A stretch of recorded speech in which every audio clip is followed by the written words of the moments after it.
Kabanata 1401. Trigon.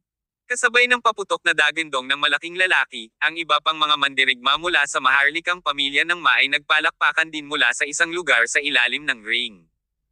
Walang pakialam ang ekspresyon ni Trigon habang dahan-daang naglakad patungo sa gilid ng singsing at itinaas ang cage ng bakal sa harap ng hin para makapasok. Mr. Summers, based on your experience, sino sa tingin mo ang mananalo? Napangiti si Walter habang nakatingin kay Tyr at naghahanap ng opinyon. Itinaas ni Tyr ang kanyang baba gamit ang isang kamay habang sinusukat niya si Trigon. Kung titignan ang laki ng mga katawan nila, halos doble ang laki ng malaking lalaki na iyon kaysa sa kanyang karibal. Isa pa, ang lakas na ipinakita niya sa nakaraang dalawang laban ay napakalakas din. Pinaikit ni Walter ang kanyang mga mata at sinisiyasat, so, sa tingin mo mananalo siya? Hindi. Matatalo siya. Tyr continued, and he won't be able to take more than 3 hits from that man called Trigon. Sigurado ka ba? Positive. Humajejek si Tyr. Ibang-iba ang aura ng lalaking ito sa iba. Sa oras na ito, tumunog na ang kampana sa itaas ng ring. Si Trigon at ang malaking lalaki na iyon ay nagsimulang magharap sa isa't isa. Sa sandaling nagsimula ang labanan, ang malaking lalaki na iyon ay nagpakawala ng isang dagandong na parang hayop. Kumakaway ang kanyang kamao, tumungo siya sa Trigon na parang tangke. Gayunpaman, si Trigon ay hindi gaanong nataranta.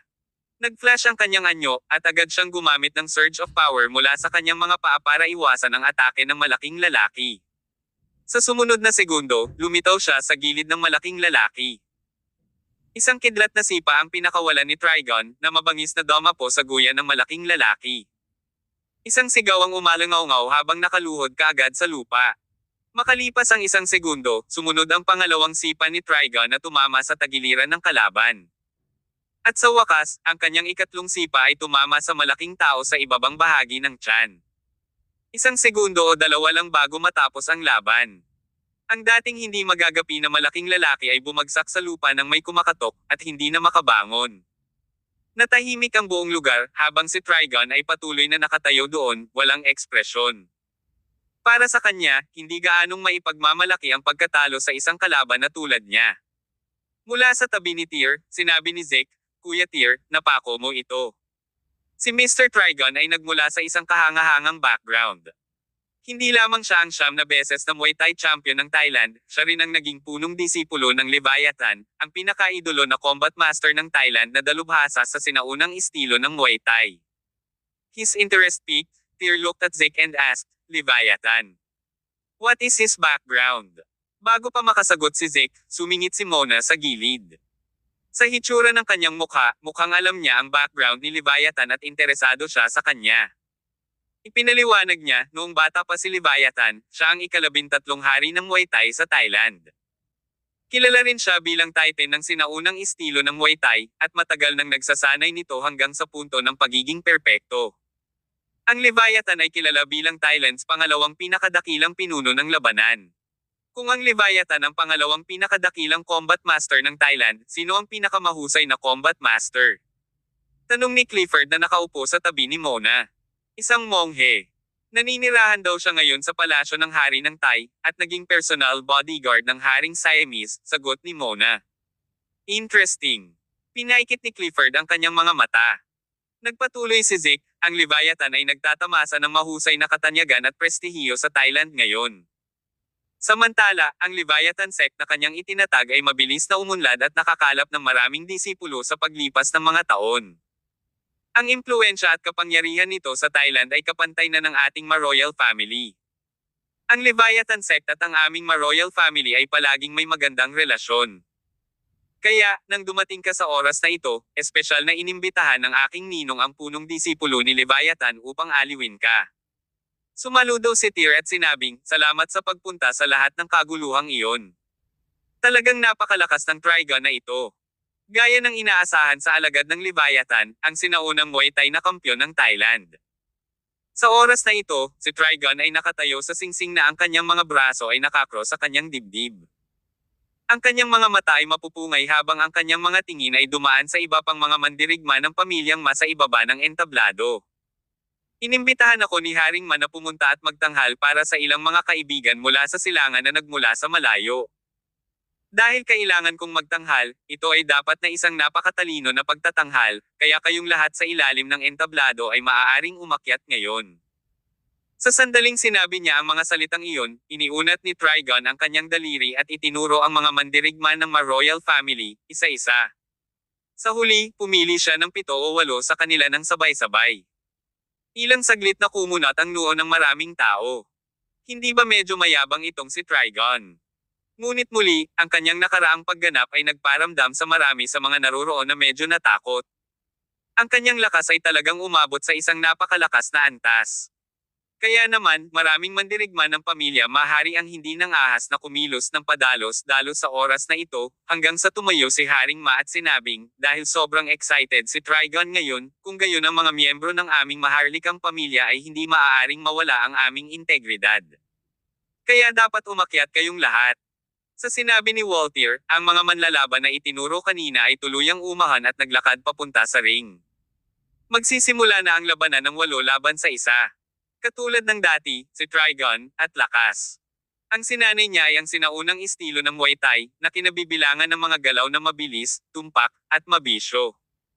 Bukod doon, ginamit din niya ang kanyang mga siko at tuhod na napakatigas na bahagi ng katawan ng tao para salakayin ang kanyang mga kalaban. Kapag Muay Thai Master, sinanay ang kanilang lakas sa ganoong antas, ang kanilang sariling mga siko ay hindi naiiba sa isang nakakatakot na sandata. Umalangaw-ngaw ang kakilakilabot na hiyawan habang ang mga mandirigma ng pamilyang Ma ay pinalipad palabas ng ring, sunod-sunod. Ang unang 8 laban sa isang sitwasyon ay naging 4 laban sa 1. Pagkatapos ng ilang sandali, ito ay naging 2 laban sa 1. Sa huli, kabuoang 8 manlalaban ang itinapon ni Trigon mula sa ring. Galing. Pinalakpakan ni Walter ang kanyang mga kamay. Kahit na natalo sa labanan ang royal family ng Ma, hindi siya nahiya. Sa kabaligtaran, siya ay medyo nasasabik. Si Tar at ang iba ay pumalakpak din kasama si Walter. Kailangan nilang aminin na ang Trigon na ito ay talagang isang powerhouse. Ang kanyang lakas ay maihahambing sa mga general ng Regal Palace. Si Brother Tyr, narinig ko na ang lahat ng mga mandirigma ng Regal Palace, at ikaw, ang Palace Master, ay nireranggo bilang nangungunang mga powerhouse sa mundo. Interesado ka ba? Pagpasok sa ring at subukan ito. Nagmungkahi si Walter. Pumalaklak si Tyr habang umiiling. Samantala, tumayo si Clifford mula sa kanyang upuan at sinabing, aakyat ako at susubukan. Si Juan, Iron Mask, at ang iba pa sa gilid ay tumingin kay Clifforda. Mr. Han, you are quite eager for combat, biro ni Juan. Sigurado yan. Sabi ni Clifford habang umaakyat sa ring. Nang sumulyap si Trigon kay Clifford, biglang lumitaw ang isang bakas ng interes sa kanyang palaging walang ekspresyon na mukha. Trigon, friendly match lang to para matuto sa isa't isa. Huwag kang mag-all out, udyok ni Walter, na tumayo mula sa kanyang upuan. Nilingon muli si Tyr. Idinagdag niya, iilan lang ang mga manlalaban sa Celestial Empire na nakakaalam ng panloob na lakas, tama? I wonder kung ang Eastern King ng iyong Regal Palace ay bihasa sa cultivation method na iyon. Kabanata 1402. Clifford Han vs. Trigon. Alam niya, walang pag-aalinlangan na tumango si Tyr. Kung tama ang hula ko, alam din nitong si Trigon ang lakas ng loob, di ba? Pumalaklak si Walter habang tumango at sinabing, tinatawag namin silang mga taong may espesyal na kakayahan. Ngunit, ito ay walang iba kundi isang laban sa pakikipag-sparring, kaya mas mabuting iwanan ang ganoong uri ng kakayahan kung maaari. Oo naman. Parehong ngumiti ang dalawang lalaki, pagkatapos ay ipinasa ang kanilang mungkahi patungkol sa bagay na ito sa dalawang mandirigma sa ring. Tumango ang dalawa bilang pagsang-ayon, na nagpapahiwatig na ang laban na ito ay walang iba kundi sparring match. Hindi nila gagamitin ang kanilang panloob na lakas, o maglulunsad ng anumang nakamamatay na pag-atake. Sa sandaling ito, si Clifford at Trigon ay nakatayo sa magkabilang gilid ng ring. Matapos sukatin ang kanyang karibal sa malapit na distansya, binati siya ni Clifford, ako si Clifford Han. Inaasahan kong matuto pa mula sa ating spar. Ang lalaki ay mahinang tumugon, ako si Trigon. Bilang 9 na beses na kampyon ng Muay Thai, at ang alagad ng Leviathan, ang iniidolo na Panginoon ng labanan ng sinaunang estilo ng Muay Thai, si Trigon ay nagkaroon ng isang tiyak na antas ng pagmamataas at pagmamataas. Hindi nagtagal, si Trigon ay nagpalagay ng paninindigan sa pakikipaglaban, gumawa ng nakakapukaw na kilos kay Clifford ng 2 beses, at sinabing, marami na akong narinig tungkol sa iyong Regal Palace. Habang si Clifford ay naikuyom ang kanyang kamao upang ibalik ang pagbati ni Trigon na may kagandahang asal ng Celestial Empire, ang kanyang kalaban ay bumaril patungo sa kanya na parang kanyen, bago pa man siya makapagsalita. Naguguluhan si Clifford sa sitwasyon. Ang bilis ni Trigon ay napakabilis, at dahil ginagamit niya ang sinaunang estilo ng Muay Thai, ang anggulo ng kanyang pag-atake ay lubhang nakakalito. Naiwasan ni Clifford ang kanyang atake sa unang pagkakataon. Kahit na, ang kanyang kalaban ay naglunsad ng isang sorpresang pag-atake sa simula, at natama ni Clifford ang kanyang guya sa sandaling iyon. Ang sipa na iyon ay parang tinamaan ng sledgehammer. Nagdilim ang ekspresyon ni Clifford nang tumalon siya ng 2 hakbang paatras, bahagyang nakapikit. Bago siya magkaroon ng oras upang maging matatag ang kanyang sarili, inilunsad ni Trigon ang pangalawang pag-atake sa kanya. Ang mga pag-atake na iyon ay hindi mahuhulaan at walang saysay. Nang masaksihan ni Tyr at ng iba ang eksena, lahat sila ay nakasimangot. Sa partikular, ang ekspresyon ni Juan ay naging medyo nakakatakot. He mocked, napagkasunduan natin na magkaroon ng sparring match ngayon lang, di ba? Hindi ba't si Trigon ay medyo sabik na manalo? Nakangiting sagot ni Zeke na nasa tabi niya, try to see it from his perspective. Si Trigon ang kampyon ng Muay Thai. Siyempre, malakas ang kanyang pagnanais na manalo. Hehe. Pinahihit ni Juan ang singsing na suot niya sa kanyang hinlalaki habang may bakas ng pagkamuhi sa kanyang mga mata. Parehong hindi nag-alala si Tyr at Juan sa laban. Alam na alam nila ang lakas ng pakikipaglaban ni Clifford. Kung tutuusin, isa siya sa 5 hari ng Regal Palace. Kung hindi man lang niya matalo si Trigon, nakakahiya kung ipagpatuloy niya ang pagiging bahagi ng Regal Palace. Sa ring, si Trigon ay naglunsad ng isang mabangis na pag-atake kay Clifford sa simula pa lang. Ang Muay Thai ay likas na mabangis, ngunit bukod pa riyan, ang mga galaw ng labanan ng istilong martial arts na iyon ay napakasama. Sa ilalim ng napakalakas na pag-atake ni Trigon, napilitan talaga si Clifford na umatras. Marahil, sa simula ng hindi inaasahang pag-atake ni Trigon, hindi na naayos ni Clifford ang kanyang ritmo. Ngunit, ito ay simula lamang.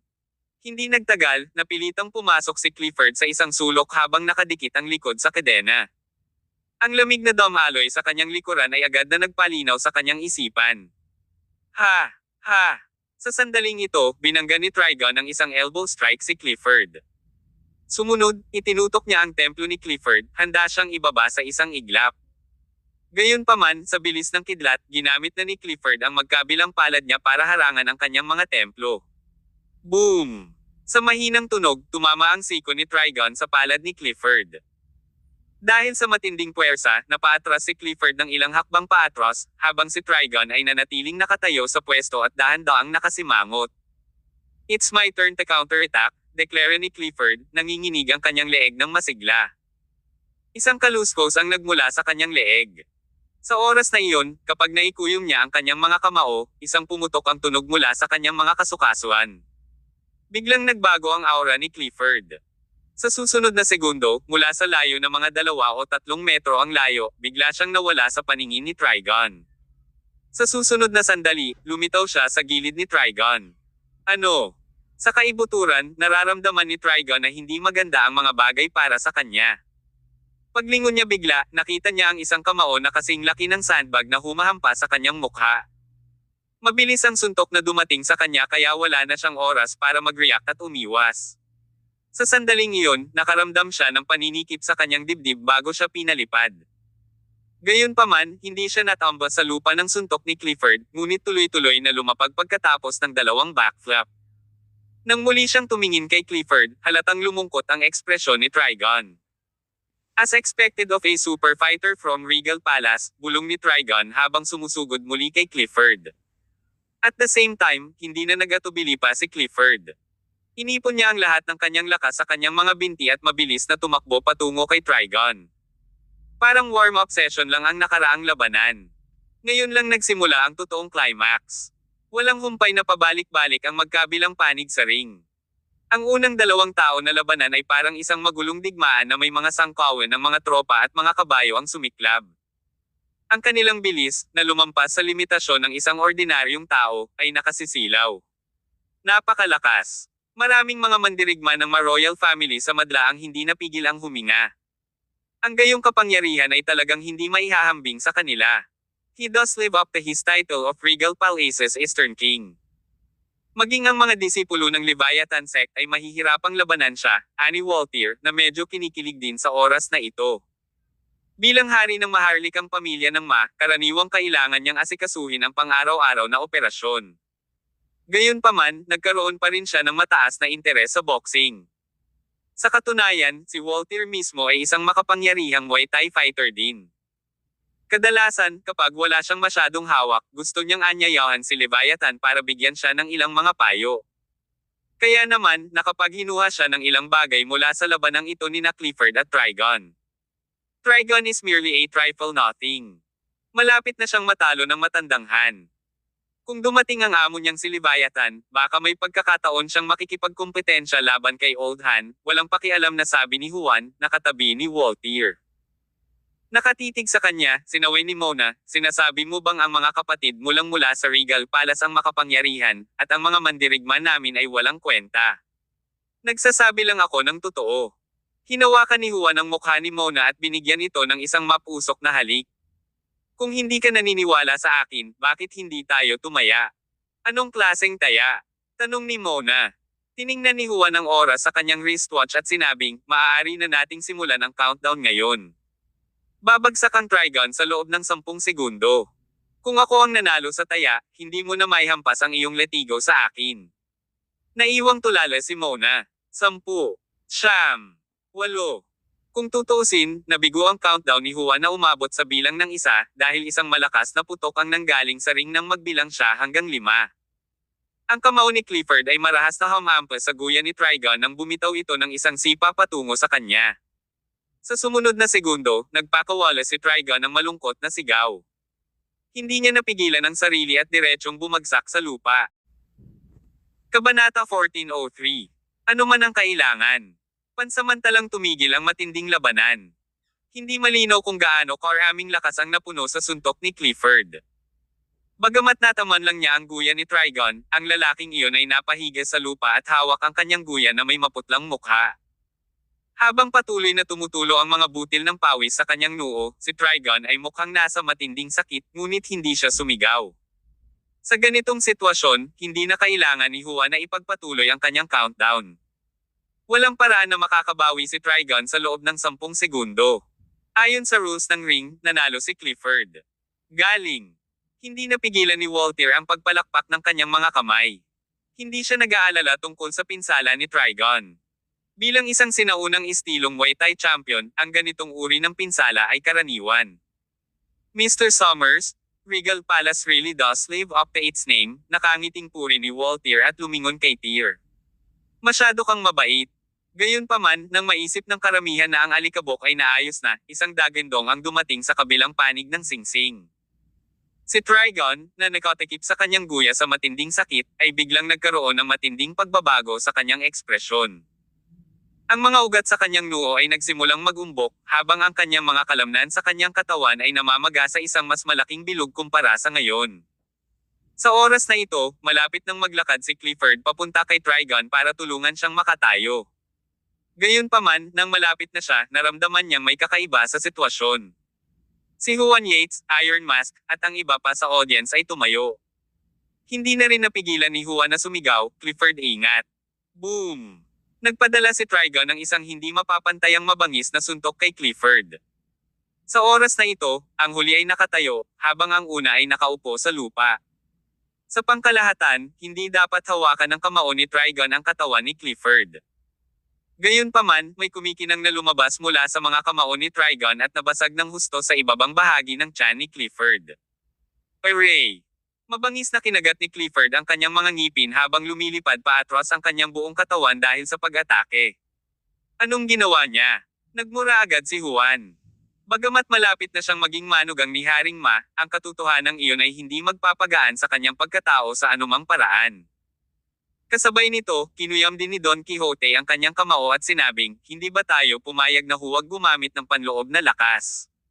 Sa kasalukuyan, ang mga mukha ni Zeke, Walter, at ng iba pa ay nabaluktot din sa mga pangit na ekspresyon. Diretsong bamulong si Walter kay Trigon, "What are you trying to do, Trigon?" Tumayo na si Trigon mula sa lupa. Halos one-third ng kanyang mga kalamnan ay nombok, at isang malambot na layer ng masiglang enerhiya ang bumabalot sa ibabaw ng kanyang katawan. "Tumigil ka nga dyan!" Sigaw ni Walter habang naglalakad patungo sa ring. Gayunpaman, hindi nagabala si Trigon sa babala ni Walter. Sa sandaling ito, para siyang kinyo lang. "Ako ay alagad ni Leviathan, kaya sa tuwing nasa ring ako, kompetisyon man o pagtatanghal, hinding-hindi mawawala." Pagkasabi nun, naglakad si Trigon papunta kay Clifford. Dahil nasa dulo na ng sorpresang suntok ni Trigon, nanginginig na ang ibabang bahagi ng tiyan ni Clifford. Ang matinding sakit ay naging dahilan ng pagkawala ng lahat ng nararamdaman sa ibabang bahagi ng kanyang katawan. Hingal na hingal siya, napaatras siya sa puntong dumidiin ang kanyang likod sa cave ng bakal. Sa tapat niya, may kumikislap na glow sa pagitan ng kamao ni Trigon habang ito ay humahangos patungo kay Clifford na parang rumaragas ang bagyo. Hindi man lang nagpipigil, lahat ng puwersa ni Trigon ay nakapaloob sa suntok na iyon. Kung mapunta ito kay Clifford, kahit na sa pinakamagandang senaryo ng kaso, makararanas pa rin siya ng matinding internal injuries. Maraming tao ang sumugod sa gilid ng ring. Bagamat ang torneo sa una ay isang natatanging pag-aayos ni Walter upang salubungin at aliwin si Tyr at ang kanyang mga kaibigan, hindi niya inaasahan na si Trigon ay magiging napakabagal. Hindi lang niya pinagalitan si Walter, maging si Zeke at ang ma-family fighter sa tabi niya ay nakaramdam ng galit. Ito ang kanilang 9-time Muay Thai champion. Ito ang taong naging alagad na si Leviathan, ang iniidolo na Panginoon sa pakikipaglaban na dalubhasa sa sinaunang estilo ng Muay Thai.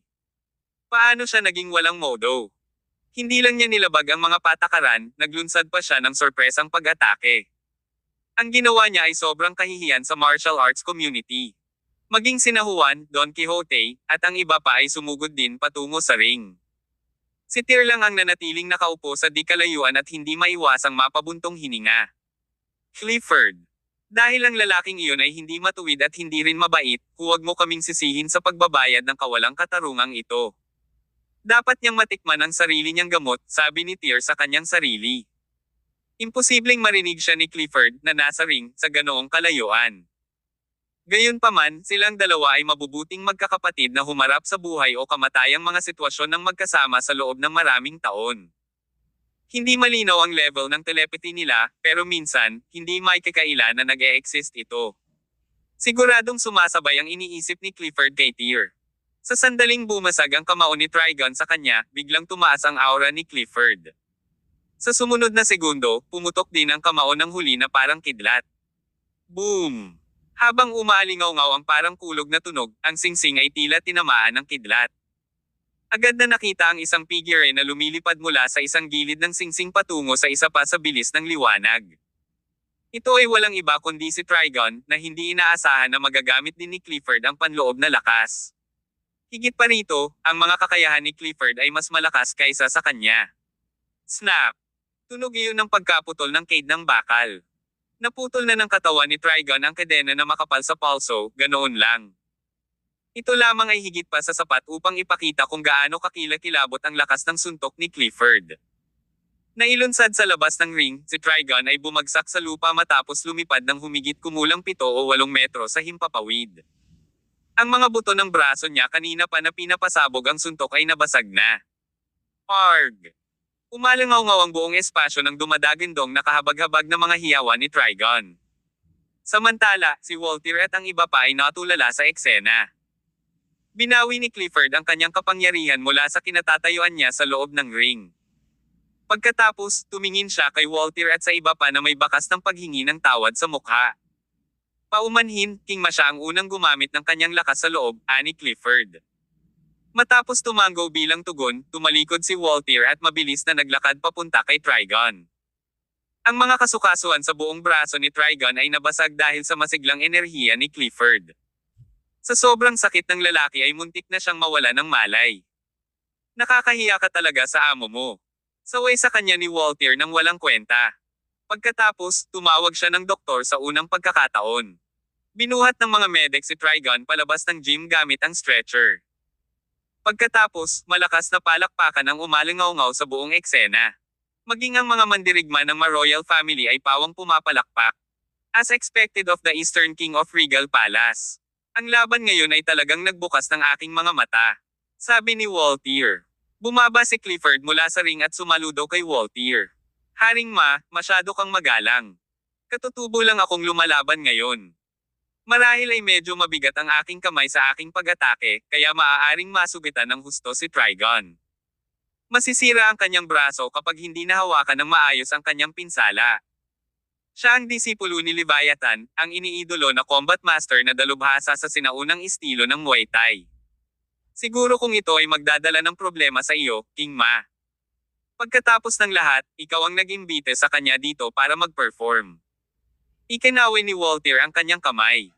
Puno ng disappointment ang mga mata niya nang banggitin ang pangalan ni Trigon. Sumagot siya, ang mga kabataan ngayon ay kayang gawin ang lahat para manalo. Wala man lang silang bakas ng martial arts spirit. Huwag kang mag-alala. Mabuting kaibigan ako ni Leviathan. Kung malalaman niya ang bagay na ito, tiyak na gagawin niya ito na huwag magdulot ng anumang gulo para sa akin. In the contrary, he will ruthlessly teach this guy a good lesson.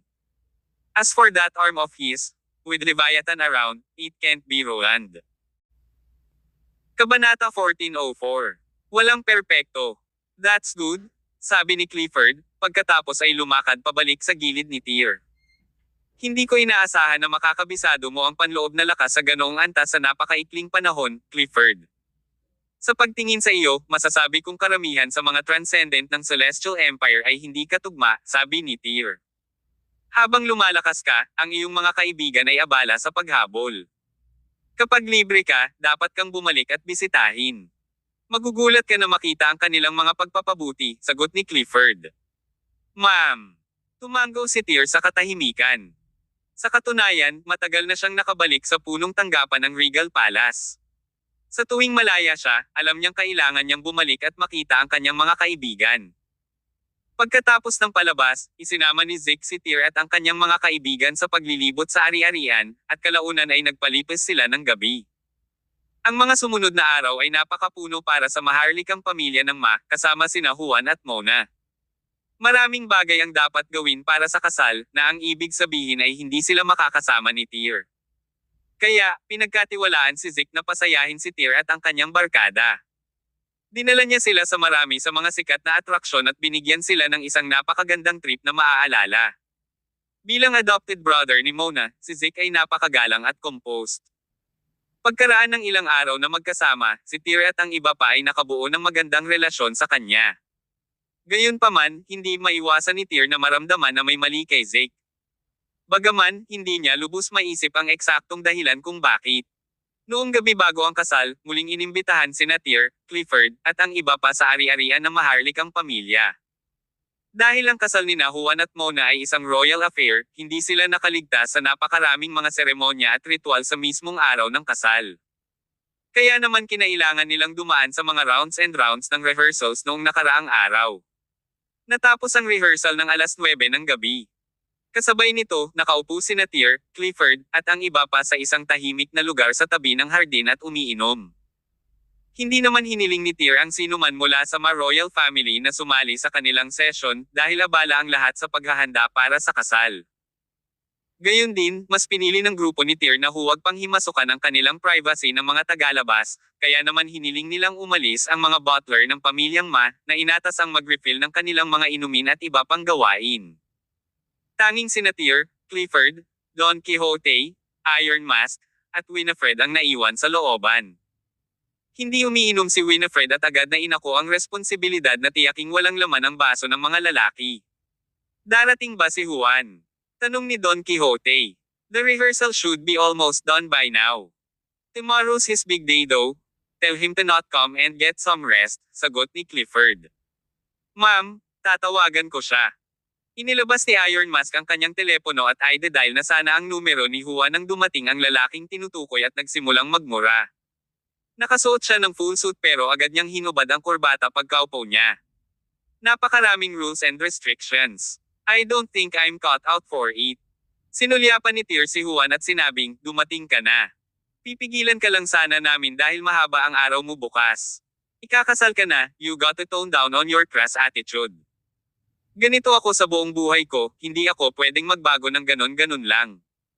Ngumiti si Winifred at nagsali ng isang baso ng alak kay Juan, na nagmamadaling uminom ng napakalaking lagok. Tingnan mo, Winifred, paano mo nagawa ito? Saan napunta ang mga mayordomo? Ani Juan. Kinawian ni Clifford ang kanyang kamay at sumagot, I asked the butlers to leave. We don't like having outsiders when we're drinking. Juan, tomorrow's your wedding, what do you feel? Ano pa bang mararamdaman ko? Para akong nasa kabaong, naghihintay na mailibing. Kumagalpak ng tawa si Tyr at ang iba pa. How dare you say that? Kung marinig ka ni Mona, sisipain niya ang iyong puwet, sabi ni Don Quixote. Relax, abala siya sa pagsusubo ng mga damit pangkasal. Walang paraan na maririnig niya ito. See? I don't get it. Pareho ang hitsura sa akin ng mga damit, ngunit wala siyang mahanap na gusto niya kahit na sinubukan niya ang ilang dosenang iba't ibang disenyo. Hindi ko maintindihan kung ano ang mali sa mga damit. Habang nagsasalita siya, ipinasa ni Juan ang kanyang baso kay Winifred at idinagdag, magiging napakabait mo ba para punan muli ang aking baso? Kung maamo at mabait lang sana si Mona, Winifred. Anong pinagsasabi mo? Pinuno ni Winifred ang baso ni Juan hanggang sa labi. Napakagandang babae ni Mona, kailangan mong pretuhin siya ng mabuti. As long as she spares me the violence, haha. Nagtawanan ng barkada at nagpatuloy sa kanilang masayang inuman. Ilang sandali pa, biglang tumahimik si Tyr. Ano bang nasa isip mo, boss? Tanong ni Juan na napansin ang pagbabago ng kilos ni Tyr. Wala naman. Umiling si Tyr at nagtanong, Juan, ano ang tingin mo kay Zeke bilang tao? Sumagot si Juan, ano ang tungkol sa kanya? Hindi ko siya gaanong kilala dahil wala akong gaanong pakikisalamuha sa maharlikang pamilya ng si Zeke ay inampon ni Walter at isang mahusay na individual na lumaki. Marami sa mga negosyo ng pamilya Ma ay kasalukuyang napakahusay sa ilalim ng kanyang pamamahala. Masasabi kong siya ay isang napakahusay na tao. Paano ang ugali niya? Ano sa tingin mo ang pakikitungo niya sa'yo? Tanong ni Tyr. Attitude, sabi mo. Hinaplos ni Juan ang kanyang baba at nag-isip na sumagot, walang karapat-dapat na pag-usapan. I'm marrying Mona, not Zeke, bakit mo ako tinatanong ng ganito bigla? Well, hindi ko maalis ang pakiramdam na may hindi tama. Bahagyang kumunat ang noo ni Juan. What's wrong? May napansin ka bang kakaiba sa pakikisalamuha mo sa kanya? Hindi naman. Umiling si Tyr. Kaya lang may kutob ako, zero flaws ang ipinakita niya. Sa tingin mo ba ay maaaring maging perpekto ang mga tao? Wala ni isa na magagawa ito ng tao sa mundo. Nag-isip ng malalim si Clifford bago sinabing, now that you say it, boss, nararamdaman ko rin na may mali. Hanggang sa nararanasan natin ang mga pakikipag-ugnayan natin, si Zeke ay hindi nagpakita ng kahit isang kapintasan o imperfection. Iisa lang ang paliwanag para sa atin. Ang alin? Tanong ni Don Quixote. Nagpepeke siya. Kabanata 1405. Hindi mo ako naiintindihan. Sa tingin ko ay hindi, sabi ni Juan. Lubos na pinahahalagahan si Zeke sa maharlikang pamilya ng kung saan ipinagkatiwala sa kanya ni Walter ang maraming responsibilidad. Gayunpaman, ang mga maharlikang pamilya ay napakakonserbatibo at seryosong tumitingin sa mga linya ng dugo. Mamanahin ni Mona ang lahat kapag pumanaw na si Walter. Bantayan mo na lang pagkatapos ng kasal mo ni Mona. Kasunod ng kasal, malamang na ipapasa ni Walter ang marami sa negosyo sa iyo at kay Mona. Siguradong sasalungat ito kay Zeke. Basta mag-ingat ka ha, sabi ni Tyr. Naiintindihan ko. Tumango si Juan. Hindi na natin kailangang mag-alala masyado. Huwag kalimutan na ako ang Southern King ng Regal Palace. Zeke must got to brush up his skills kung gusto niya akong isabotahe. At muli, wala akong pakialam sa mga negosyo o kayamanan ng pamilya walang makakatalo sa paggugol ng oras sa aking mga kaibigan. Pagkatapos kong kumbansihin si Mona, gusto kong bumalik sa Regal Palace kasama siya. Well, good luck. Hindi ka magiging madali. Walang tigil ang inuman kahit kasal na ni Juan kinabukasan. Sinabi ni Tyr at ng iba pa sa groom-to-be na matulog ng maaga at magpahinga, ngunit tumanggi siya. Hindi araw-araw ay nakakasama niya ang kanyang mga pinakamamahal na kaibigan. Sa isang tiyak na lawak, naramdaman niyang mas malapit siya sa kanyang mga kaibigan kaysa sa kanyang nobya. Let's drink. Wala ka bang narinig na bachelor party? Yan ang ginagawa ng lahat bago ang kasal nila. Inom lang tayo, walang nang iba. Kung ano ang nababagay sa iyo, lalaki. Sa isang marangyang pinalamutian na fitting room ay may 30 mannequin na nakasuot ng magagandang damit pangkasal. Pinalamutian ng hindi mabilang na mga alahas at gems, ang mga damit ay nagkakahalaga ng hanggang ilang milyong dolyar bawat isa. Nakasuot ng puting damit, nakatayo si Mona sa harap ng isang napakalaking gintong salamin at nakatitig sa kanyang refleksyon. Isang katulong na nakatayo sa tabi niya ang agad na pumuri sa kanya, "I think this is the one, my lady." Para kang prinsesa sa fairy tales. Halatang hindi masaya, binigyan ni Mona ng tingin ang katulong. Wala ka bang ibang masabi? Nagsisimula na akong inisin ang mga salitang iyon, nakakunot ang noon niyang sagot. Nagsasabi lang ako ng totoo, ma'am. Magpalit na tayo ng bago kung hindi mo gusto ito, takot na sabi ng katulong na may nagmamadaling puso. Lumingon siya at akmang tatanggalin ang damit sa ika-29 na mannequin. Stop! It's fine. Naiinis, hinailan ni Mona ang damit sa katawan at ibinuga ang mga labi. Hindi ko talaga alam kung ano ang iniisip nitong mga wedding dress designers. Ang kanilang mga disenyo ay mas masahol pa sa basura. Maya-maya lang ay pumasok sa kwarto ang isang gwapong lalaki na nakasuot ng magandang suit. Siya ay walang iba kundi si Zic Ma. Lumapit siya kay Mona at nag-isip, sino ang nangahas na galitin ang ating ginang nana? Hulaan ko. Walang sino man ang naririto upang pahalagahan ang kamangha-manghang damit pangkasal na suot mo. Pamwesto siya sa likod ni Mona at maingat na pinagmasdan ang bawat pulgada ng katawan nito sa salamin. Kung saan siya nakatayo ay nagbigay sa kanya ng hindi nagkakamali na pagtingin sa kanyang harapan at likod. I think this looks great on you, Nana. You look gorgeous in this dress. Where's Juan? Bakit hindi siya nandito para pumili ng your dress? Look at him, a soon-to-be married man but still a sloppy. Inikat ni Mona ang kanyang katawan sa kalahati ng sinabi ni Zic at binigyan siya ng isang hitsura ng galit at paghamak. Zic Ma, ako ang nagsabi sa kanya na mag-spend ng mas maraming oras sa kanyang mga kaibigan. Bakit hindi ka tumigil sa pagsasabi ng mga kakaiba, ha? Marahil ay tama si Tear Perfectong dinala ni Zic ang sarili sa harap nila na para bang isang lalaking walang kapintasan. At tiyak na nagtaas ito ng mga hinala dahil tiyak na kailangang magpanggap ang pagiging perpekto. Tulad ng sinabi ni Clifford, walang mga tao na walang kamali-mali, kailanman. Hindi yun ang ibig kong sabihin, Nana. Napakamot ng ulo si Zic. Sinubukan niyang mapanatili ang magandang asal, ngunit may bakas ng galit sa kanyang mga mata nang sumbatan siya ni Mona bilang pagtatanggol kay Juan. Ikakasal ka na bukas, Nana, pero may gusto akong sabihin sa'yo. I'm afraid this is my last chance. Ano yun? Tanong ni Mona. After a brief silence, Zic blurted, palagi kong iniisip na ipagkakatiwala ka sa akin ni Godfather. Ang mga salitang ito ay matagal nang pinipigilan sa kanyang puso, at ngayon, pagkatapos kuhain ang kanyang lakas ng loob na ipahayag ang mga ito, ang kanyang emosyon ay medyo hindi na makontrol. Instinctively extended ni Zic ang kanyang mga braso at inilagay ito sa bewang ni Mona. Napakaganda mo sa damit pangkasal na iyon. Pinangarap kong magsuot ka ng isa, kung alisin mo ang mga kamay mo sa akin. Bago pa matapos si Zic, hinailan na ni Mona ang kanyang mga kamay, tumalikod, at sinampal siya ng square sa mukha. Lasing ka ba, Zic?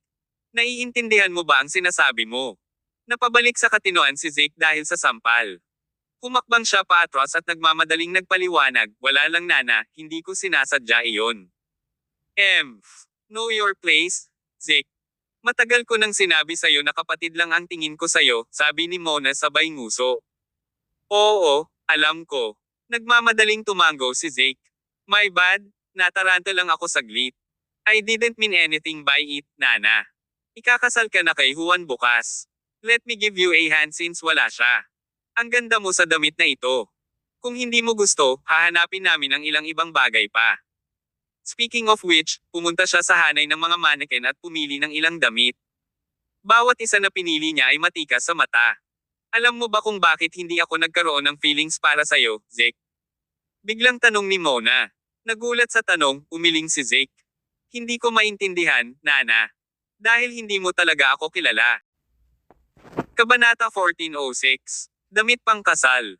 Habang nagsasalita siya, pumunta si Mona sa isang mahinhin na mannequin, kumuha ng damit pangkasal na kamukha ng babaeng kasuotan ng militar, at pumasok sa isang fitting room. Makalipas ang ilang minuto, lumabas siya ng fitting room na nakasuot ng damit. Matagal nang nawala ang kanyang sensual na hitsura, napalitan ng pakiramdam ng kabayanihan at katapangan. Hindi ba ito napakarilag? Tanong ni Mona.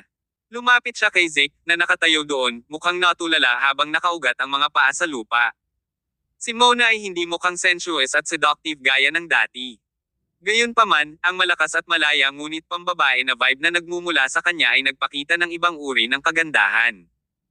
Isang masugid na martial artist, si Mona ay palaging isang maapoy na karakter, at ito ay isang damit na angkop sa kanyang tunay na pagkatao.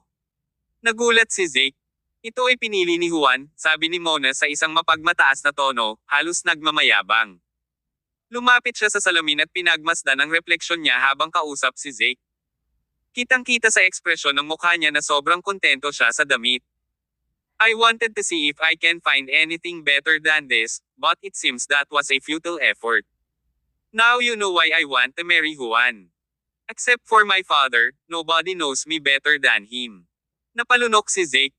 Natagpuan niya ang kanyang sarili na nakaramdam ng inis.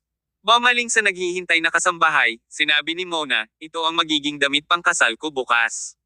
Oo, aking ginang. Nagmamadaling napansin ng kasambahay dahil kailangan itong plantsahin at ginintuan. Matapos maisuot muli ang sariling damit sa fitting room, lumabas si Mona at sinulyapan si Zeke. Gabi na at kailangan ko ng magpahinga.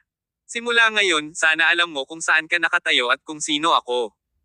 Naiintindihan mo ba, Kuya Zeke? I do. Pinisil ni Zeke ang isang napakalamig na ngiti sa kanyang mukha, isang mas masahol pa sa isang nakakaiyak na hitsura. Natagpuan ng pamilyang Maroyal ang kanilang mga sarili sa isang abala ngunit maligaya na sitwasyon kinabukasan. Isang engranding convoy na binubuo ng mahigit 20 magagarang sasakyan ang dumaan sa mga kalye ng Phuket na nag-ikot sa lungsod. May mga taong nakaupo sa mga sasakyan na nagkakalat ng mga bulaklak at candy sa magkabilang gilid ng kalye, kung saan maraming bystanders ang nagtipon. Ang kasal ng anak na babae ng maharlikang pamilya ng Ma ay isang araw ng kasiyahan. Marami sa mga pangunahing outlet ng balita ang naruroon upang magulat tungkol sa engranding kasal. Ang laki ng kasalan ay ikinagulat ni Tyr at ng kanyang mga kaibigan. Nakaupo sa isa sa mga sasakyan, para silang mga sinaunang general na bumalik mula sa tagumpay ng militar o isang buong bansa na galit na nagdiriwang sa kanila. This is my first time seeing a Thai royal wedding up close. And boy, am I amazed, bulalas ni Tyr mula sa kaibuturan ng kanyang puso habang nakatingin sa labas ng bintana sa nakamamanghang site. Bumalik sa Castle in the Sky ng Con City, nag-organisa siya ng isang napakalaking kasal para kay Winifred. Akala niya ito ang pinakamahusay na magagawa ng sinuman, ngunit ngayon ay napagtanto niya na ang kanyang kasal ay kakarampot kung ihahambing sa kasal ni Juan at Mona. Natawa si Clifford, ito ang maharlikang pamilya. Hindi nakakagulat na todo-todo sila sa pag-aayos ng kasal ng kanilang anak. Hindi nakakalimutan na itong bansa ay isang bansang puno ng mga ritual at tradisyon. Alam mo ba kung ano ang ginawa ni Juan pagkatapos naming uminom kagabi? Ano pa? Malamang natutulog siya kasama si Mona, remarked Iron Mask. Sleep. Wala siyang oras para gawin yun. Tumawa si Clifford. Hindi man lang nakita ni Juan si Mona, sa halip ay nagpalipis ng gabi sa akin. Ha? Ano? Gusto niyang manatili ako habang kabisado niya ang mga panata, seremonyal na seremonya, at lahat ng ganoong uri sa Thai. Naiwang tulala ang lahat. Sabay na nakaupo sina Juan at Mona, magkahawak kamay, sa backseat ng isang sasakyan na fully decorated with flowers. Alam mo ba ang lahat ng hiniling ko sa iyo na isaulo? Sa pamamagitan ng puso, sasabihin mo ito sa seremonya mamaya, tanong ni Mona, na itinoon ang kanyang atensyon sa isang humihikab na si Juan. Kilala mo ako, Nana. Kaya kung pumatay ng walang awa, ngunit hindi ako magaling mag-solo ng mga salita. So, hindi mo kabisado kagabi. Kumunat ang noo ni Mona. Hindi ka nagsasalita ng Thai, ano ang gagawin mo kapag hiniling nila sa iyo na bigkasan ang iyong mga panata sa seremonya? Napakamot ng ulo si Juan at sinabing, Nana, lahat ng binigay mo sa akin ay nakasulat sa Thai. Paano ko ito kabisado kung hindi ko naiintindihan ang sinasabi ko? Nag-practice lang ako ng pronunciation. Don't worry though, nanalo ako. Huwag kang magkamali dahil nakaisip ako ng napakatalino na trick. Ang alin? Walang ideya si Mona kung ano ang plano ni Juan. May kinuha siyang maliit na bag at naglabas ng scroll. Tingnan mo ito. Pagbukas ng balumbon, nakita ni Mona na nakasulat doon ang mga isinaling bersyon ng lahat ng mga panata. Hindi lang iyon, pinalitan niya ang mga diksyon ng Thai ng mga pagbigkas na anglicized. Halimbawa, ang mga pariralang gaya ng Sawadee Krap ay naging Suwadee Kap. Labis nitong ikinatuwa si Mona. Ikaw lang ang makakaintindi sa mga ginagawa mong ito. Itinulak ni Mona ang balumbon pabalik kay Juan sa galit. Alam mo ito, Nana. Walang magagawa ang iyong asawa, sabi ni Juan na puno ng paninindigan ang mukha, tumatawa. Hinailan ni Juan si Mona at hinalikan sa labi na para bang wala lahat ng tao sa sasakyan. Nagsimula ng bumusina ang tsuper. Lumingon siya at magalang na sinabi, Manong, sinimulang batiin ng guro ang mga tao sa kahabaan ng mga lansangan. Oras na para ipakita ng mag-asawa ang kanilang mga mukha. Sige. Tumanggaw si Mona at nagmamadaling inayos ang kanyang make-up. Bumukas ang sunroof ng sasakyan. Hindi ba pwede? Tanong ni Juan. Para akong unggoy na pinagmamasdan ng mga bisita sa zoo. Binigyan ni Mona ng matalim na sipa ang binti ni Juan at sinabing, Stop whining, you're doing this. Ipagpalagay ko. Nagkibit balikat si Juan at tumayo, inilabas ang itaas na katawan sa sunroof. Kabanata 1407. Ang Grand Wedding. Ang mga kalye ay puno ng mga tao dito upang ipagdiwang ang prinsesa ng kasal ng maharlikang pamilya ng Ma. Ang mga kotse sa tabi nila ay nagkakalat ng mga petals ng bulaklak, habang sina Juan at Mona ay lumitaw sa sunroof ng kanilang sasakyan, kumakaway sa mga tao na parang nagre-review ng mga tropa sa parada ng militar. Matingkad na kurap ng mga kamera ang makikitang walang tigil na kumikislap. Ang kasal ngayon ay tiyak na may publish sa mga pangunahing pahina ng lahat ng mga pangunahing outlet ng balita. Kahit na may ngiti siya, hindi maiwasan ni Juan na makaramdam ng takot. Kasal lang, bakit naging national affair? Ngayon, alam na ng lahat sa bansa kung sino siya. Moving on, mananatili siya sa bansa ng mahabang panahon na namamahala sa paglago at pag-unlad ng Regal Palace. Paano kung nalulungkot siya at gusto niyang magsaya sa likuran ni Mona? Ngayon, makikilala na siya ng lahat. Ang mga kaisipang tulad nito ay nagbigay sa kanya ng tamang panakot. Inabot ng isang buong oras para makumplito ng convoy ng sasakyan ang kanilang paglilibot sa lungsod bago huminto sa parking garage ng Ma Royal Estate. Puno ng mga tao ang estate dahil dumating ang mga bisita. Ang mga dumalo dito ay mga makapangyarihang tao sa bansa, maging sa politika ng negosyo, underworld, o militar. Kahit na ang Siamese King ay nagpadala ng kanyang personal na sekretarya upang ihatid ang kanyang mga pagpapala at mga regalo. Bukod sa kasal ng anak na babae ng Siamese King, ito ay maituturing na pinakadakilang seremonya ng kasal. Tumagal ng halos 3 oras ang kasal, kung saan ang iba't ibang seremonya at ritual ay nagpagulo kay Juan. Maging si Tyr ay hindi napigil ang magpuna sa sobrang komplikado ng isang Thai royal wedding. Tanghali na nang matapos ang seremonya. Sa napakalaking bulwagan, biniyayaan ng isang Thai monghe sina Juan at Mona ng holy water. Kasunod nito ay lumuhad si Mona sa harap ng asawa bago napahiga sa lupa. Pagkatapos ng serye ng mga kakaibang ritual, sinimulan ni Juan na bigkasan ang kanyang mga panata mula sa balumbon. Binibigkas sa medyo makapal na accent, ang kanyang hindi gaanong kasiya siyang Thai ay nagbigay kay Tyr at sa kanyang mga kaibigan ng matinding pagkabigla. May ilang pagkakataon pa nga na humagalpak ng tawa ang nobyo. Sa kabutihang palad, si Walter Ma ay napakaunawa. Kung ito ay iba, si Juan ay maaaring hindi nabuhay upang makita ang isa pang araw. Sa wakas natapos din ang seremonya. Para kay Juan, ang nobyo, pakiramdam niya ay kagagaling lang niya sa isang larangan ng digmaan. Ibinigay ni Walter kay Juan ang kamay ng kanyang anak. Hawak sa kamay ang asawa niya, pumasok sila sa sagradong bulwagan ng kasal. Sunod-sunod na speech ni Walter. Nagsimula siya sa pamamagitan ng pasasalamat sa lahat ng dumalo sa seremonya at ipinaabot ang kanyang pasasalamat sa media sa pag-uulat sa kasal. Pagkatapos, gumawa siya ng isang mahalagang anunsyo sa harap mismo ng lahat. Ngayong tumatanda na si Walter, nagpa siyang magretiro sa loob ng 2 taon. Sa pagiging nag-iisang anak ni Mona, napagpasyahan niyang ipapamana niya ang pamana ng maharlikang pamilya sa kanyang anak na babae at manugang. Pagkatapos ng kanyang pagre-retiro, ang kanyang kapangyarihan ay ililipat sa mag-asawa na magsisimulang mamuno sa pamilya. Ito ay isang piraso ng kahindek-hindek na balita. Sa sandaling ginawa niya ang proklamasyon, hindi mabilang na mga tunog ng shutter ang maririnig, kasama ang ilang mga media outlet na nag-aagawan upang i-publish ang balita. Karamihan sa mga ito ay ang balita na nais ni Walter na ipasa ang kanyang kapangyarihan sa kanyang manugang. Maaaring si Juan na lamang ang susunod na pinuno ng maharlikang pamilya ng Maria. Nang marinig ni Zeke ang balita sa gitna ng karamihan, naikuyom ni Zeke ang kanyang mga kamao. Isang nakamamatay na kislap ang kumislap sa kanyang mga mata nang ibalik niya ang kanyang tingin sa entablado. Biglang may boses na umalangaw-ngaw sa gilid ng tenga niya, "Inom tayo, Zeke." Biglang napalingon si Clifford, Tyr, at ang iba pa na nakatayo sa tabi niya. "Mukhang medyo nasa ilalim ka ng panahon, okay ka lang ba?" Tanong ni Don Quixote.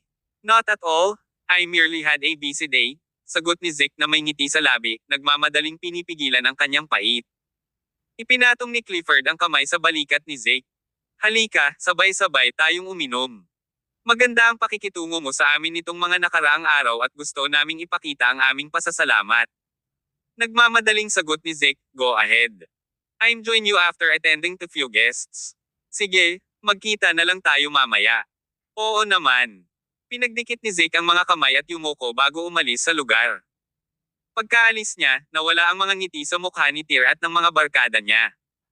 Paglingon kay Clifford, Don Quixote, at sa iba pa, nagtanong si Tyr, "Kaya, ano ang nakikita mo?" Bahagyang kumunat ang noo ni Clifford. Nawala ang kanyang ekspresyon nang ipahayag ni Haring Walter ang kanyang intensyon na ibigay ang kanyang mga negosyo kina Juan at Mona. Sinong gustong tumaya na galit siya? Hinaplos ni Tyr ang kanyang baba at nag-isip, "Ma'am, normal lang yan. Tutal si Zeke naman ang namamahala sa mga negosyo." Sa pagpasok ni Juan, biglang, normal na sa sino man ang makaramdam ng sama ng loob. Don Quixote chimed in, "Juan is one of the 5 kings of Regal Palace. Kahit gaano kalungkot si Zeke, wala siyang magagawa laban kay Juan." "Tahan ka." Biglang nag-alala si Tyr. Hindi ito ang tahanan ni Juan, kailangan niyang bantayan ang kanyang likuran sa paligid ng lalaking iyon. "Anyway, today is a day to celebrate, hindi natin dapat pinag-uusapan ito. Inom tayo." Tara na. Nakahanap sila ng bakanting mesa sa di kalayuan at naupo. Sa paglipas ng panahon, marami sa mga mogul at magnates, nang malaman ang pagkakakilanlan ni Tyr at ang kanyang relasyon kay Juan, dumating para sa isang toast. Si Tyr ay napaka-welcome at hindi nagtagal ay natagpuan ang kanyang sarili sa mga pag-uusap. Habang nagpapatuloy ang piging, dumating ang isang matandang lalaki na puno ng puting buhok ang ulo, kasama ang 2 matipunong lalaki. Nakilala agad ni Tyr at ng kanyang mga kaibigan ang isa sa mga lalaki bilang si Trigon, ang Muay Thai champion na si Clifford ay nakalaban noon.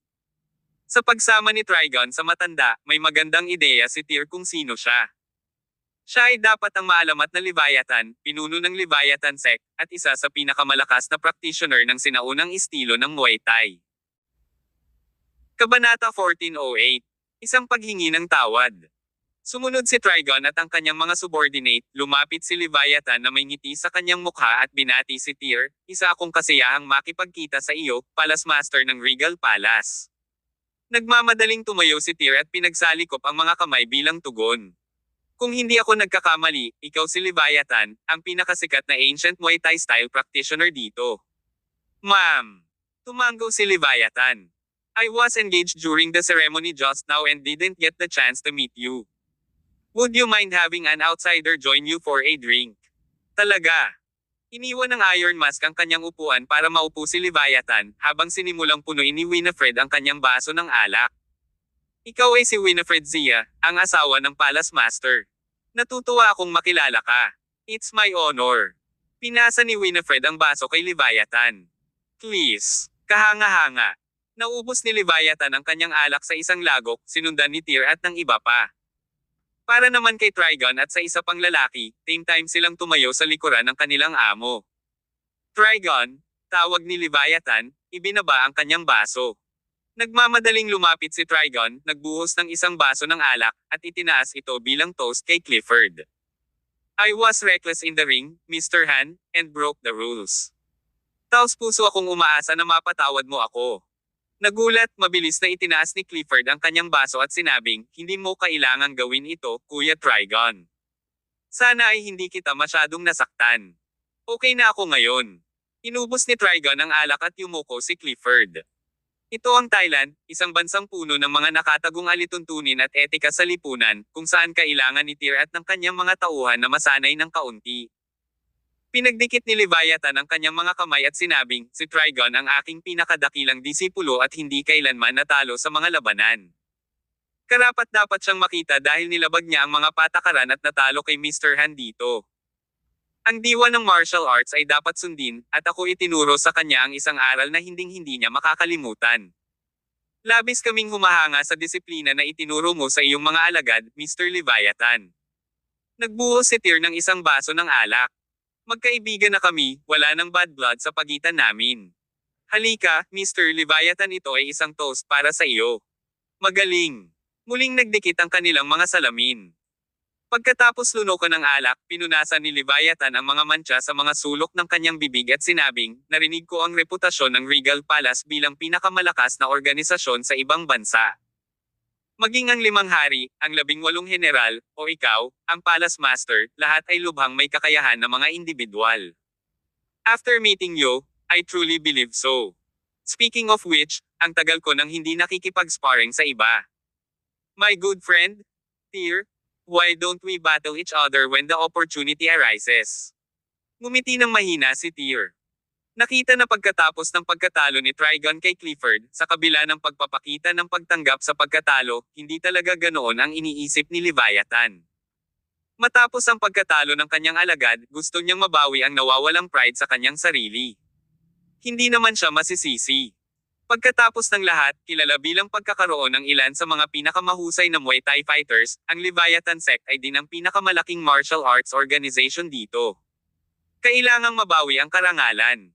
Talaga, Mr. Leviathan, matagal ko nang gustong makita ang pagkakaiba ng Muay Thai at ng martial arts ng Celestial Empire, sagot ni Tyr. Wonderful. I'll come looking for you when I have time.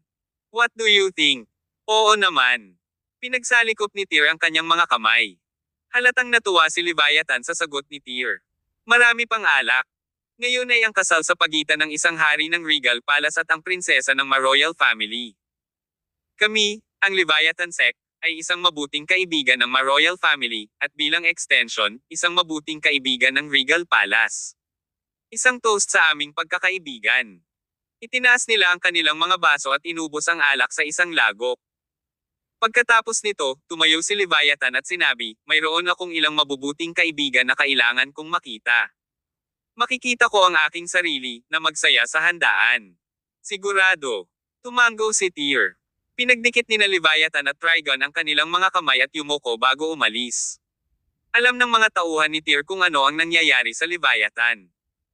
Hey! Parang umamin na siya sa pagkatalo pero hindi na iyon malalayo sa katotohanan. How dare he want to fight you? Boss, pinipirmahan lang niya ng sarili niyang death certificate. Stop spewing nonsense. Tyr gave Don Quixote a hard glare. He is still a very reputable man. Kailangan nating manatiling mapagpakumbaba. Isa pa, ilang araw na lang ako dito, wala nang pagkakataon na labanan siya. Halika. Huwag kang tumigil sa pag-inom. Nang sila ay handa na sa isa pang round, isang nasa katanghaliang gulang na lalaki na may malaking tiyan ng beer ang lumapit. 30 putok ang ibinaba niya sa pagdating, sa pagkalito ni Tyr at ng iba pa. Sir! Tumayo si Don Quixote at nagmamadaling pinigilan ang lalaki sa pagtutulak ng ika-4 na putok sa kanyang lalamunan. Sa sobrang tipsy, baka makolaps ang lalaki kapag pinabayaan. Mga kapatid ko mula sa malayo, hayaan mo akong magpakilala. Ako si Happy at pumunta ako ngayon dito para ipaabot ang aking paghingi ng tawad, sabi ng lalaki. Happy. Mabilis na bumalik sa katinoan si Don Quixote pagkatapos ng sandaling masilaw. Hindi ba siya ang may-ari ng Happy Clubhouse? My subordinate behaved recklessly back at Happy Clubhouse. I made a special trip all the way here to attend Princess Mona and Mr. Yates' wedding. I couldn't talk to them since they are very busy. Kaya, sa'yo lang ako makakapunta. Patawarin mo ako sa lahat ng abala, pasensya na. Habang nagsasalita ay inayos ni Happy ang katawan at yumuko ng malalim kay Tyr. Pakisabi kay Prinsesa Mona at Mr. Yates na labis kong ikinalulungkot, salamat. Niranggo sa 10 pinakamayamang lalaki, si Happy ay narito na nagpapakita ng kanyang pagpapasakop at takot na ikinagulat ni Tyr. Ito ay nagsilbi upang ipakita kung gaano kalaki ang kapangyarihan ng Ma-royal family. Si Don Quixote talaga ang taong responsable sa pagsisimula ng awayan sa Happy Clubhouse. Gayunpaman, ang may-ari mismo ang dumating sa halip na humingi ng tawad. Kahit gaano pa siya kayaman, hinding-hindi siya maglalakas loob na kalabanan ang maharlikang pamilya ng Ma. Inilabas ni Happy ang isang tseke at itinulak ito sa hawak ni Don Quixote. Ito ay isang maliit na token upang ipakita kung gaano ako nalulungkot, mangyaring kunin ito. Kabanata 1409. Anino. Tinitigan ni Don Quixote ang maraming zero sa tseke. Nagkakahalaga ito ng hindi bababa sa daan-daang milyong bat. Sapat na ito para ipakita ang sinseridad ni Happy. Gayunpaman, hindi nag-abala si Don Quixote na tanggapin ang tseke. Mr. Happy, nagkamali din ako sa naunang pangyayari. Huwag kang mag-alala. Lumipas na ang usapin. Hindi na mahihirapan ang Ma-royal family para sa Happy Clubhouse, ani Don Quixote. No. You must come to Happy Clubhouse to spend. We've brought you trouble. No matter how the matter came about, we were in wrong. So, you must accept this monetary compensation, giit ni Happy. Hindi na kailangan. You have your principles and we have our own. Tumayo si Tyr at tinapik si Happy sa balikat niya. Kung talagang pumunta ka para humingi ng tawad sa amin ng may mabuting hangarin, paano kung linangin nating lahat ang isang pagkakaibigan at maupo para sa inuman? Matalino rin si Happy. Kung patuloy niyang ipipilit ang pag-check kay Tyr at sa iba pa, tiyak na hindi ito masaya kay Tyr. Siya ang pinuno ng numero 1 organisasyon sa ibayong dagat, ang Regal Palace. Bakit ba siya mag-aalaga sa ganoong kaliit na halaga? Pagkatapos ay dali-daling iniligpit ni Happy ang tseke. Salamat sa iyong pag-unawa, halika, uminom tayo. Hindi masyadong maganda ang tolerance ni Happy sa alkohol. Medyo nahihilo na siya sa puntong ito, ngunit nang uminom siya kasama si Tyr at ang iba pa, hindi siya nagpapigil. Kinuha niya ang alak at direktang ibinuhos sa kanyang bibig na parang mabangis na hayop. Si Tyr at ang iba ay nag-aalala rin na ang taong ito ay uminom ng kanyang sarili hanggang sa mamatay. Kaya, pagkatapos ng ilang inuman kasama si Happy, pinaalis nila siya para samahan ang kanyang mga kaibigan. Alam din ni Happy ang pagiging matino, at umalis pagkatapos malutas ang hindi pagkakaunawaan kay Tyr at sa iba pa. Let's continue, sabi ni Tyr sa mga kaibigan. Pagkaalis ni Happy, dinala ni Tyr ang isa pang kahon ng alak, na ang bawat tao ay tumatanggap ng isang bote. Para sa grupo ni Tyr, ang pag-inom ng white wine ay walang pinagkaiba sa inuming tubig. Ang mga dalubhasa sa pagtitiis sa alkohol ng Regal Palace ay kasing lawak ng dagat. Kasabay nito, mula nang magkaroon ng panloob na enerhiya, nalaman ni Tyr at ng iba pa na ang panloob na lakas ay maaaring magpakalat ng alkohol sa kanilang mga katawan. Ngunit, pinili nilang huwag gawin ito. Halos magkapatid ang lahat at nagiinuman para masaya. Ito ay talagang hindi mapagbigay na gamitin ang kanilang panloob na lakas upang maingat na alisin ang alak sa kanilang mga katawan. Pagdating sa inuman, ni minsan ay hindi natalo si Tyr sa Regal Palace. Ang kanyang pagpaparaya sa alkohol ay ang pinakamahusay. Ang tanging pagkakataon na nalasing siya ay noong uminom siya kasama ang Diyos ng alak, si Demi Watt. Bukod kay Demi, walang naging katapat kay Tyr. Mabilis na lumipas ang oras. Masyadong nainom ang mga lalaki. Kahit si Tyr ay medyo nahihilo. Maya-maya lang, biglang umihip ang malamig na simoy ng hangin at agad na lumiwanag sa isip ni Tyr. Ang mga tao ay umiikot sa di kalayuan, bawat isa ay may ngiti sa kanilang mga mukha. Iyon ay nang biglang napansin ni Tyr ang isang figure na nakaitim na balabal sa gitna ng karamihan. Binilisan niya ang mga tao, nakatayo doon sa isang segundo at nawala sa susunod. Ngunit pagkatapos ng ilang segundo, biglang lumitaw muli ang figure. Kumalabog ang puso ni Tyr. Lumiwanag ang kanyang isip sa sandaling iyon. May nakatayong figure sa isang itim na balabal na may kakaibang lamig sa kanyang mga mata. Darkshire. Likas na sigaw ni Tyr, pagkatapos ay mabilis na tumakbo patungo sa figure. Gayunpaman, nang dumating si Tyr, napagtanto niyang matagal nang nawala ang figure. Sa ilang sandali, hindi niya masabi kung totoo ba o ilusyon lang ang nakita niya. Saglit niyang pinagmasdan ang paligid, pagkatapos ay nakita niya muling lumitaw ang figure sa karamihan sa di kalayuan. Hindi nagdalawang isip si Tyr at muling sumugod sa direksyon na iyon. Gayunpaman, natagpuan niya na ang figure ay muling nawala nang makarating siya doon. Nang luminggalinga si Tyr sa pangatlong pagkakataon, wala nang makitang figure. Pilit niyang inihampas ang kamay sa kanyang ulo ng ilang beses, sinusubukang i-clear ang kanyang ulo. Medyo magulo pa rin ang isip niya. Doble ang nakita niya kapag nakatitig siya sa kung ano mang nasa dulo ng kanyang paningin. Walang pagpipilian si Tyr kundi gamitin ang kanyang panloob na lakas upang iwaksi ang karamihan ng alak sa kanya. Mabilis na lumiwanag ang kanyang isip. Muli niyang pinagmasdan ang paligid, ngunit wala pa rin siyang nakita. Nag-hallucinate ba ako? Nagtataka si Tyr, hindi sigurado. Sa puntong ito, nilapitan siya ni Clifford at ng iba pa. Anong problema, boss? Ngayon mo lang ba nakita yan? Tingnan kung ano. Si Clifford at ang iba ay natarante at hindi maintindihan ang ibig sabihin ni Tyr. Bahagyang kumunat ang noo ni Tyr. I saw a figure. It resembled Darkshire. Darkshire. Nagulat si Clifford at ang iba pa na iniskan ang kanilang paligid. Boss, napagkamalan mo ba siya? Paanong lalabas dito si Darkshire? So, wala sa inyo ang nakakita sa kanya. Wala. Umiling ang grupo. Sabi ni Clifford, dating nagpakita si Darkshire sa Con City. Sinasabi mo bang sinundan niya tayo? Mukhang hindi iyon. Ito rin ang teritoryo ng pamilya ng Maroyal. Hindi posibleng nakapasok si Darkshire. Masyado ka sigurong nakainom, boss. Siguro. Masiglang hinimas ni Tyr ang kanyang mga temple. Palagi akong hindi mapalagay, hanggang sa hindi ko maalis ang lalaking iyon. Para siyang masamang espiritu na hindi nawawala. Naging seryoso si Clifford at ang iba pa sa puntong ito.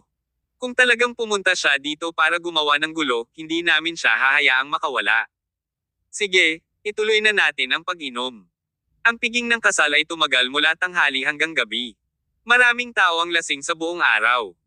Ang pamilyang Maroyal ay naghanda ng mga silid at katulong na kumpleto sa gamit para sa kanilang mga bisita na makapagpahinga. Pagkalipas ng alas 8 ng gabi ay natapos ang reception ng kasal. Sunod-sunod na naghiwa-hiwalay ang mga panauhin, habang dinala ni Haring Masinahuan at Mona para ay entertain ang ilang VIP. Nang matapos ang mag-asawa sa kanilang mga tungkulin ay hinanap nila si Tyr at ang iba pa. Masyadong mahirap magpakasal, hinawi ni Juan ang bawtay sa kanyang kamisete na parang kagagaling lang sa larangan ng digmaan. Ang hadlang ay sa wakas ay nalampasan. Sa ngayon, ilang beses nang napalitan ang pagkain sa mesa. Kumain na ba kayo mga kapatid? Ngayong tapos na ang kasal, oras na para sa seremonya ng kasal natin sa Celestial Empire, sabi ni Juan. Ano ang mga seremonya ng kasal sa Celestial Empire? Tanong ni Mona, nakatingin sa asawa na umaasam. Ngumiti si Tyr at tinapik ang balikat nila. Ang mga seremonya ng kasal ng Celestial Empire ay tungkol sa paggawa ng kaguluhan sa daan patungo sa silid ng kasal at paglalaro ng mga kakaiba sa bagong kasal. Kabanata 14:10. Muling nagpakita ang Darkshire. Hahaha. Biglang natawa si Juan at saka binuhat si Mona sa kanyang mga bisig. Nana, ano ang iniisip mo tungkol sa panggugulo sa bridal chamber ngayong gabi? Hindi makapagsalita, biglang naramdaman ni Mona na siya ay itinapon sa lungga ng lobo. Binuhat siya ni Juan hanggang sa kanilang bridal suite. Sumunod naman si Tyr at ang iba pa. Nagkaroon ng tawanan sa marangya at atmospheric na bridal suite. Isang maligaya na kalagayan ang pinasimulan sa silid ng kasal. Ngunit, si Tyr at ang iba ay hindi gumawa ng eksena. Ang ginawa lang nila ay maglaro ng ilang laro at makipagkwentuhan sa nobya at nobyo. Napuno ng tawanan at saya ang kwarto. Nang maglaon, sumunod din at nagsama-sama ang ilan sa mga agarang relasyon ng pamilya ng Maroyal at makipaglaro sa lahat. Maya-maya, halos alas 10 na ng gabi. Sa wakas ay napuno ng saya ang lahat. Ito ay isang nakakapagod na araw. Naghanda ang lahat na bumalik para makapagpahinga. Sa gitna ng naghuhumindig na hangin at sumasayaw na mga anino ng umuugong na mga puno, nanatili sina Juan at Mona sa maliwanag na ilaw na villa. Naging payapa sa loob. Kasalukuyang nakatayo si Zeke sa ilalim ng matayog na puno sa labas ng villa sa kanyang beige suit. Nakatitig siya ng walang galaw sa paggalaw sa villa na iyon, isang mahinang kislap ng kadiliman ang kumikinang sa kanyang mga mata. Nakatayo siya sa isang posisyon kung saan hindi naabot ng liwanag ng buwan. Puti man ang suot niya, isa lang siyang maitim na anino sa ilalim ng napakalaking puno na hindi makaakit ng atensyon ng sinuman. Matagal na nakatayo si Zeke sa ilalim ng puno. Nang ikinuyom niya ang kanyang kamao, maririnig mula rito ang mga kaluskos. You were supposed to be mine tonight, bulong niya sa sarili. Sa huli, wala siyang magawa kundi tumalikod at umalis ng malungkot. Pagbalik niya sa kanyang villa, isang sensually dressed maid ang unang bumati sa kanya. Umuwi ka na, young Master Zeke. Isang mainit na paliguan ang inihanda para sa iyo. Tutulungan kitang maghubad para sa iyong paliguan, sabi nito habang naghahanda sa pagtanggal ng damit nito. Nang lumipat ang mga kamay nito sa kwelyo ng suit nito, kusa nitong ipinasok ang kamay sa pectorals nito at marahang hinaplos. Ito ay isang hakbang na pinapayagan ni Zeke sa mga karaniwang araw. Ito ay isang bagay na siya rin ang nagpakasawa. Pero ngayon, biglang hinawakan ni Zeke ang kamay ng kasambahay at sumigaw, anong ginagawa mo? Ha! Natigilan ng dalaga sa kanyang pag-ungol, halata sa mukha nito ang pagkataranta. Nandito ako para habarin ka para sa iyong paliligo, young Master Zeke. So, bakit mo ako hinahawakan? Galit na hinampis ni Zeke ang katulong sa mukha. Pare-parehas kayong mga babae. Lahat kayo bulok at walang silbi. Tinakpin ng dalaga ang mukha at nanginginig sa takot. Para sa kanya, si young Master Zeke ay palaging banayad at pino. Palagi niyang tinatrato ng maayos ang kanyang mga nasasakupan, hindi pa niya ito nakitang naging ganito karahas. Si Zeke ay tila ibang-iba ng tao sa sandaling iyon. Paulit-ulit niyang binubugbog ang kasambahay hanggang sa nabugbog ito ng husto. Young Master Zeke, please stop hit me. Please stop. Malakas na humihingi ng awa ang kasambahay, pero habang nagmamakaawa siya ay mas lalong tuwang-tuwa si Zeke. Patuloy na hinahampas ng kanyang mga kamao ang mukha ng dalaga, at malakas na sinipa ito ng kanyang mga paa sa tiyan. Nabasag ang mukha ng kasambahay na halos pumangit na ito. Lahat ng nasa bahay ay nagtataka sa kanya. Gayunpaman, walang balak na tumigil si Zeke. Lahat kayo walang pakinabang. Nagmura siya. Hindi nagtagal ay humiga ang dalaga na nakakulot sa sahig, hindi na humihinga. Sa sandaling ito, isang figure ang dumaan sa pintuan, at sa sumunod na segundo, isang lalaking nakaitim na balabal ang lumitaw sa likod ni Zeke. Isang nakakatakot at mahinang boses ang narinig mula sa kanyang likuran. Parang boses ng masamang espiritu mula sa hukay. Stop! You've killed her, sabi ng boses. Sinong nandyan? Nanginginig na tumalikod si Zeke at pinalipad ang kanyang kamao patungo sa lalaking nasa likuran niya. Gayunpaman, ang figure ay nawala sa kanyang tagiliran sa isang kisap mata, pagkatapos ay agad na lumitaw muli 2 metro ang layo. Dapat kilala mo ako, ang pangalan ko ay Darkshire. Darkshire. Bumilis ang tibok ng puso ni Zeke. Sa sandaling marinig niya ang pangalang iyon, para siyang binuhusan ng malamig na tubig sa tuktok ng kanyang ulo. Agad naman siyang nakabawi. Halatang kilala ni Zeke si Darkshire. Nang sumiklab ang labanan sa pagitan ng Regal Palace at Orpheus sa teritoryo ng Thai, si Mona ang gumamit ng kapangyarihan ng maharlikang pamilya ng mapara-pakilyusan ang hukbo at pinamunuan. Ang pagtatalo minsan at para sa lahat. At sa oras na iyon, lumahok din si Zeke sa pagkubkob laban kay Darkshire sa ngalan ng maharlikang pamilya ng Ma. Higit pa rito, ang Orpheus ni Darkshire ay kilalang kilala. Imposibleng hindi malaman ni Zeke kung sino siya. Bakit ka nandito, Darkshire? Walang kamalay-malay na hinawakan ni Zeke si Darkshire na may matinding puot. Naisipan pa niyang tumawag agad ng someone para hulihin ang lalaki. Sa kabila ng pag-unawa sa mga intensyon ni Zeke, si Darkshire ay hindi gaanong nababalisa. Zeke ma, you don't have to be so on edge. Nandito ako ngayon para tulungan ka. Tulungan mo ako. Kumunat ang noo ni Zeke. Darkshire, you are a person everyone hates. I didn't expect you to dare to appear here. Hindi mo ba alam kung anong lugar ito at anong araw na? Siyempre alam ko kung saan ito. Alam ko rin kung anong okasyon ngayon, nakangiting sagot ni Darkshire. Pagpapatuloy niya, ito. Ang teritoryo ng Ma-royal family at ang lugar kung saan ka lumaki kasama ang babaeng mahal mo. Ngayon ang araw na ang babaeng mahal mo ay nagpakasal sa ibang lalaki. Thirst. Zeke ma, sa kabila ng iyong pagsusumikap, tinatrato ka lang ni Walter Ma bilang kanyang sangla, at ang tingin sa iyo ng iba pa sa pamilyang Ma ay isang biro lamang. What are you talking about? Nagalit na naman si Zeke. Hinawakan niya si Darkshire sa kwelyo. Sa pagkakataong ito, hindi umiwas ang huli, sa halip ay hinayaan niya ang lalaki na hilahin siya. Patuloy na tumawa si Darkshire. Halatang natatawa siya sa pagiging incompetence ni Zeke. Sa tingin mo ba, mali ako, Zeke ma? Tumahimik ka. Labis na nabalisa ang emosyon ni Zeke. Dahil naglakas loob kang pumasok sa bakuran ng maharlikang pamilya ng Ma, masisiguro kung mamatay ka rito ngayong gabi, Darkshire. Haha. Galit ka. Pero Zeke, kung pwede akong magpakita dito ngayon, ibig sabihin pwede din akong mawala kung gugustuhin ko. Sa tingin mo ba mapipigilan ako ng mga security guard ng ma-royal family?